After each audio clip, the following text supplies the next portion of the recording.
Hello everyone, welcome to YouTube channel of SPC. आज हम लोग पढ़ने जा रहे हैं कि अगर चार्ज का जब रीडिस्ट्रीब्यूशन होता है तो एनर्जी किस तरीके से लॉस होती है।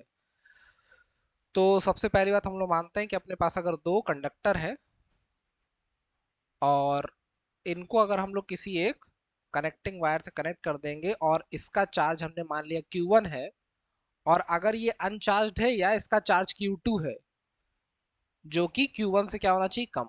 माने इसका जो चार्ज है वो ज्यादा होना चाहिए, इसका चार्ज क्या होना चाहिए, कम होना चाहिए। तो ऐसी सिचुएशन में क्या होगा, जब चार्ज फ्लो करेगा तो उस समय ये जो वायर है वो क्या करने लगेगा, हीट करने लगेगा। जब वायर हीट करेगा तो एनर्जी का क्या होगा, लॉस। ठीक, इसी को हम लोग को फाइंड करना है कि ये जो एनर्जी का लॉस हुआ ये कितना हो रहा है।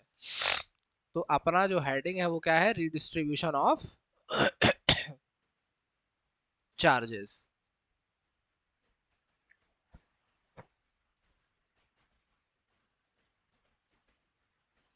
Of charges and loss of energy.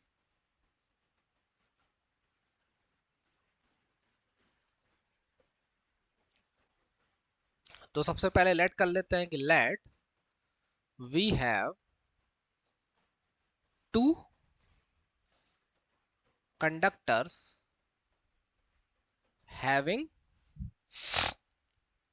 Charges Q1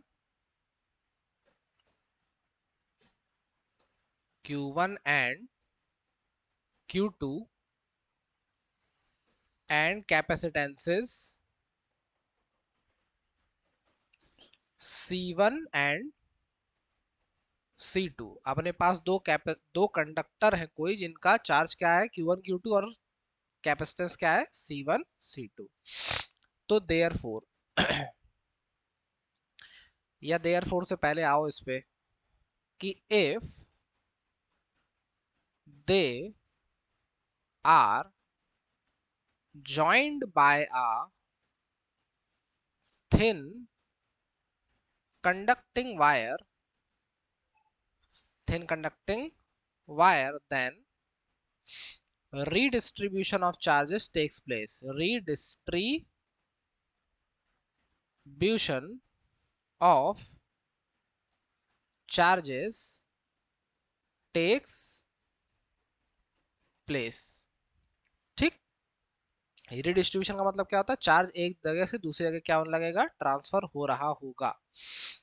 तो अपने पास क्या हो गया, एक कंडक्टर था मान लो ये, जिसका हम लोगों ने बोल दिया कि चार्ज क्या है, Q1 है। एक कंडक्टर ये है जिसका चार्ज क्या है, Q2 है। जब इनको तुमने एक कंडक्टिंग वायर से कनेक्ट कराया तो अब इसका चार्ज Q1 डैश है, इसका चार्ज Q2 डैश है। इसकी कैपेसिटेंस हमने मान ली क्या है, C1 है, इसकी कैपेसिटेंस क्या है, C2 है। इस समय जो इनका वोल्टेज था वो क्या है, V1, यहाँ पे V2 माने पोटेंशियल। और यहाँ पे क्या होगा, जब चार्ज फ्लो करेगा तो चार्ज तब तक फ्लो करता है जब तक पोटेंशियल सेम ना हो जाए। चार्ज कब तक फ्लो करता है, जब तक पोटेंशियल सेम ना हो जाए। ठीक, तो अगर पोटेंशियल सेम हो रहा तो इसी पोटेंशियल को हम लोग कौन सा पोटेंशियल कहते हैं, कॉमन पोटेंशियल। इसी पोटेंशियल को कौन सा पोटेंशियल कहते हैं, कॉमन पोटेंशियल कहते हैं। तो देखेंगे क्या, after redistribution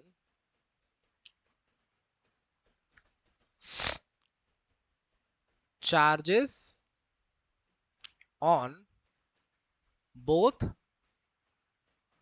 conductors are Q1 dash and Q2 dash. Now common potential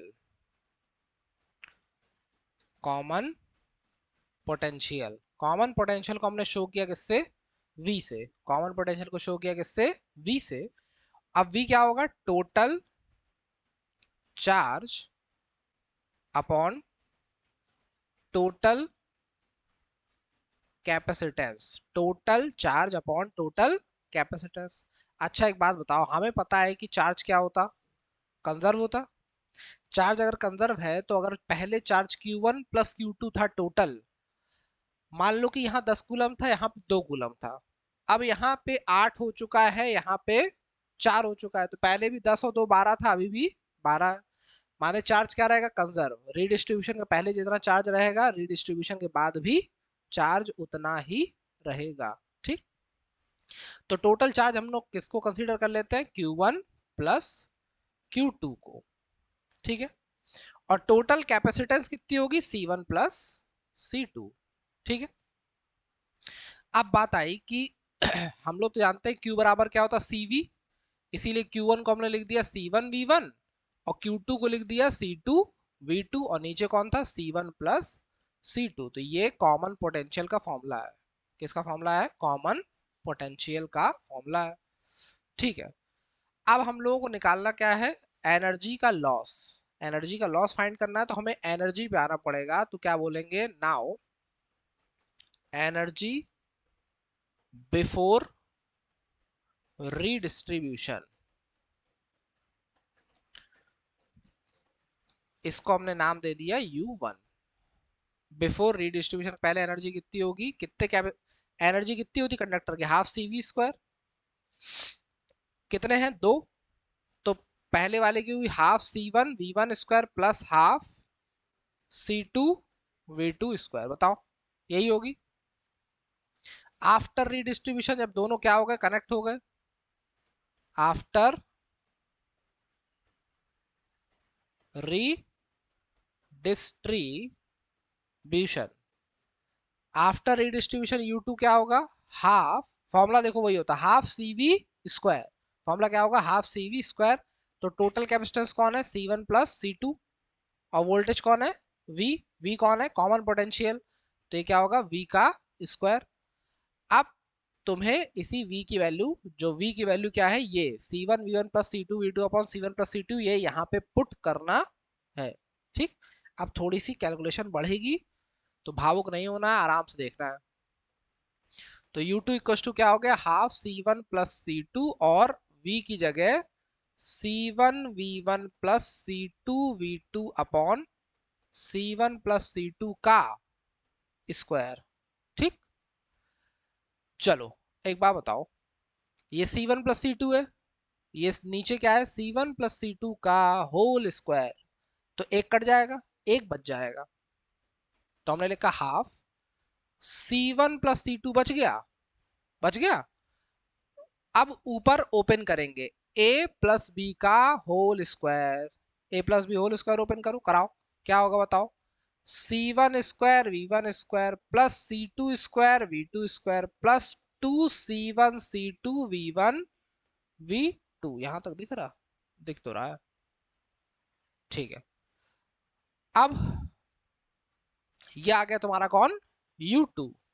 हमें क्या निकालना है, हमें पता है कि रीडिस्ट्रीब्यूशन में क्या होगा, एनर्जी का लॉस होगा। एनर्जी का लॉस होगा मतलब पहले एनर्जी क्या होगी, ज्यादा, फिर एनर्जी क्या होगी, कम।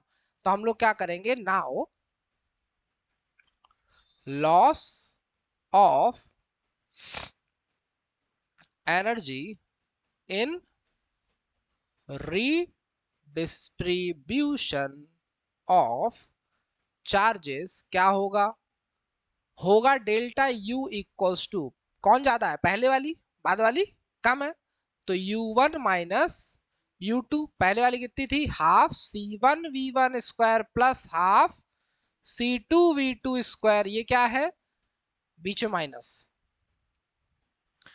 ये क्या थी, हाफ C1 प्लस C2, और क्या आ गया था ऊपर, C1² V1² plus C2² V2² plus 2C1 C2V1, ये आ गया था। अब हाफ हाफ हाफ कॉमन ले लो, हाफ को, एलसीएम देखो ध्यान से कौन है, C1 प्लस C2, क्या है, एलसीएम है, C1 प्लस C2 एलसीएम दिखा। तो हमने C1 प्लस C2 जब एलसीएम लिया, तो C1 गया C1 के पास, तो क्या हो गया, C1² V1², फिर C1 गया C2 के पास, तो C1 C2 V1², फिर C2 गया C1 के पास, तो C1 C2 V2², फिर C2 गया C2 के पास, तो C2 स्क्वायर V2 स्क्वायर। बताओ। और ये क्या लगा, माइनस, माइनस लगा तो इस ब्रैकेट को ओपन करो, क्या होगा, -C1 square V1 square -C2 square V2 square और माइनस का 2C1 C2 V1 V2। बताओ होगा। अब हमें पता है कि जो प्लस में है माइनस में तो कैंसिल हो जाएगा। देखो C1 square V1 square minus का C1 square V1 square cancel हो गया, plus C2 square V2 square minus का कैंसिल हो गया। कौन कौन बचा, बचा अपने पास 1/2 C1 C2 V1 square plus C1 C2 V2 square minus 2C1 C2 V1 V2 और नीचे कौन बचा, नीचे बचा C1 + C2। बताओ, क्लियर कट मैटर है। अब देख रहा है कि C1 C2 क्या दिख रहा, कॉमन दिख रहा, कॉमन दिख रहा तो ले लो, ले लिया कॉमन। क्या बचेगा, बचेगा delta U equals to half C1 C2 common, नीचे कौन है C1 + C2 और ये क्या आया V1 square + V2 square minus 2V1। कुछ है क्या ये कुछ है, बताओ। ये दिख रहा है A square + B square minus 2AB, A square + B square minus 2AB, तो क्या बन गया C1 C2 और C1 + C2 और यहाँ पे V1 हम डिफरेंस का साइन लगा देते हैं V2 का स्क्वायर। ठीक, क्लियर कट मैटर। यहाँ C2 होगा, ठीक, क्या हो गया C1 + C2, तो ये आ गया हमारा एनर्जी का लॉस। अच्छा एक बात बताओ, यहाँ पे C1 कैसा है, पॉजिटिव, C2 कैसा है, पॉजिटिव, तो पॉजिटिव इंटू पॉजिटिव पॉजिटिव रहेगा, पॉजिटिव प्लस पॉजिटिव भी पॉजिटिव रहेगा, माने कि ये जो टर्म है C1 C2 ये कैसा है, पॉजिटिव। बताओ, ठीक बात। फिर V1 में से V2 जाए चाहे V2 में से V1 जाए, तो जो भी आएगा उसका अगर स्क्वायर करोगे तो वो भी प्लस का होगा कि नहीं, भाई स्क्वायर हमेशा प्लस का होता है, बात जानते हैं हम लोग। इसका मतलब कि ये भी टर्म पॉजिटिव है, ये भी टर्म पॉजिटिव है और आधा तो पॉजिटिव होता ही है। इसका मतलब जो डेल्टा यू है वो पूरा पूरा क्या है, पॉजिटिव है। अगर डेल्टा यू पॉजिटिव है इसीलिए हम लोग क्या बोल रहे हैं कि एनर्जी का क्या हो रहा है, लॉस। अगर ये डेल्टा यू नेगेटिव आता है तो इसका मतलब एनर्जी का लॉस नहीं हो रहा था, फिर एनर्जी कहीं से अंदर आ रही थी। ठीक, एनर्जी कैसी आ गई, delta U change in energy क्या हो गया, पॉजिटिव आ गया, इसका मतलब एनर्जी का क्या हो रहा है, लॉस हो रहा था। ये बात इससे कंफर्म हो रही। ठीक है, चलो तो कुछ क्या करना है हम लोगों को, सबसे पहले बस दो कंडक्टर लेट करो, एक का charge Q1 Q2 capacitance C1 C2 voltage V1 V2, जब एक थिन वायर से जोड़ा तो चार्ज क्या हो गया, अब Q1 डैश Q2 डैश और पोटेंशियल क्या हो गया, सेम। चार्ज तब तक फ्लो करेगा जब तक पोटेंशियल सेम ना हो जाए, ऐसे पोटेंशियल को क्या कहते हैं, कॉमन पोटेंशियल। कॉमन पोटेंशियल क्या होगा, total charge upon total capacitance Q1 + Q2 upon C1 + C2। हमें पता है कि Q1 क्या होता, Q क्या होता CV, तो ये C1 V1 ये C2 V2, इससे ये पता चला। बिफोर एनर्जी क्या है, half C1 square + half C2 V2 square, after redistribution half C1 + C2 V square. इसको खोला, V की वैल्यू पुट करके उसको ओपन कर दिया, हमें मिला ये। इसके बाद हमें पता है कि एनर्जी का क्या कराने वाले हम लोग, लॉस। लॉस हो रहा है तो इसका मतलब पहले बिफोर वाली एनर्जी रखेंगे, बाद में बाद वाली। इसको रखा, सॉल्व किया, सॉल्व करने के बाद सिचुएशन पूरी फाइंड आउट करी और हमें मिला क्या, अपना एक्सप्रेशन ये। और ये डेल्टा यू कैसा आ रहा, पॉजिटिव आ रहा है, इसका मतलब क्या हो रहा है, लॉस ऑफ एनर्जी हो रहा है। तो ये केवल जानकारी के लिए था, इसको नहीं लिखोगे तो कोई दिक्कत नहीं। मान लो तुम्हें एक क्वेश्चन दे दिया, कह रहा कि एक कंडक्टर है जिसका 600 पिको फैरड कैपेसिटेंस है, 600 पिको फैरड। पिको माने क्या होता है भाई, 10⁻⁻12 होता पिको माने। और इस पे पोटेंशियल लगा है एक 200 वोल्ट का, पोटेंशियल लगा कितने का, 200 वोल्ट। बहुत बढ़िया। एक अनचार्ज्ड 600 पिको फैरड का और कैपेसिटर है, कैसा है, अनचार्ज्ड है, अनचार्ज्ड है। तो अनचार्ज का मतलब क्या होगा कि इसका V कितना होगा, 0। यही मतलब है इसका। कह रहा कि इसको एक थिन वायर से कनेक्ट कर दिया, joint by a thin wire, एक थिन वायर से हमने क्या कर दिया, कनेक्ट कर दिया। तो लॉस ऑफ एनर्जी बताइए। ठीक है, क्लियर कर, क्वेश्चन समझ में आ गई बात। तो ये अपना क्वेश्चन है, अब इसको करना है हमें सॉल्व।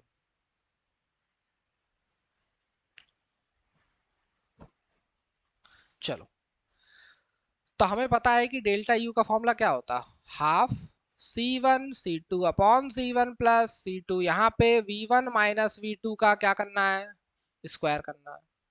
तो हमने रखा वैल्यू हाफ, दोनों क्या है 600 के, 600, तो हमने रखा 600 इंटू 10⁻⁻12, बताओ। और दोनों मल्टीप्लाई में है तो क्या स्क्वायर कर दे, बताओ, कर देते हैं। यहाँ पे C1 प्लस C2 दोनों क्या है सेम, तो हमने लिखा 600 इंटू 10⁻⁻12 का क्या दुगना कर दे, दो है तो दोनों का ऐड कर, x प्लस एक्स 2x, तो 600 इंटू 10⁻12 को दो बार ऐड किया तो दो हो गया। v1 minus we to, V1 कितना है 200, v2 कितना है शून्य का स्क्वायर, तो कितना हो जाएगा, ये बन गया 4, 600 10⁻−24, नीचे 600 10⁻−12, ये कितना हो गया, 2 का स्क्वायर कितना हो गया 4, और 10 की पावर कितनी आ गई 4, तो 600 600 सफाई अभियान चल गया, सेवा समाप्त हो गई। -12 और ऊपर गया -24, तो -12 बचा, -12 और +4 कितना बचा, -8, तो डेल्टा यू कितना आया 10⁻⁻8 जूल। ये क्या हो गया, एनर्जी का लॉस। तो एनर्जी का लॉस ऐसा नहीं होगा कि पता चला कि एनर्जी पहले 10 जूल थी तो 9 जूल घट गई, इतना खतरनाक क्या नहीं होगा, रीडिस्ट्रीब्यूशन नहीं होगा। माने रीडिस्ट्रीब्यूशन में जो एनर्जी का लॉस होगा वो बहुत बड़ा नहीं होगा, बहुत थोड़ा सा होगा। अगर बहुत बड़ा होता तो पता चला किसी वायर से कनेक्ट की पूरी एनर्जी वहीं चली गई, तो क्या मतलब है किसी चीज को कनेक्ट कराने का ना। चलो, तो इस तरीके से कोई भी क्वेश्चन आएगा तो हम लोग उसको निपटा लेंगे। एक क्वेश्चन ले लो होमवर्क के लिए, होमवर्क तुम्हारे लिए। एक कैपेसिटर है जिसका कैपेसिटेंस हमने तुम्हें दे दिया 200 पिको फैरड, ये 400 वोल्ट पे कनेक्ट है। एक दूसरा है 100 पिको फैरड का जो कि 100 वोल्ट पे कनेक्ट है, ठीक है। और इसको हमने एक थिन वायर से जोड़ दिया, तो तुम्हें क्या निकालना है, कॉमन पोटेंशियल निकालना है, कॉमन पोटेंशियल निकालना है और loss of energy find out करना है। वी के लिए क्या करोगे, वही C1 V1 plus C2 V2 upon C1 plus C2 लगा दोगे, इससे V आ जाएगा। डेल्टा यू कैसे लगा दोगे, हाफ वही अपना C1 प्लस C2 और डेल्टा V का स्क्वायर। ठीक, क्लियर कट मैटर। इसको लगाओगे, कल कॉपी चेक करेंगे हर हालत में, अगर नहीं लगा क्या है, कोई क्या भूल गए समझ जाओ फिर। चलो, तो मिलते हैं हम लोग अपने अगले लेक्चर में, तब तक पढ़ते रहिए, रिवाइज करते रहिए। जय हिंद, जय भारत।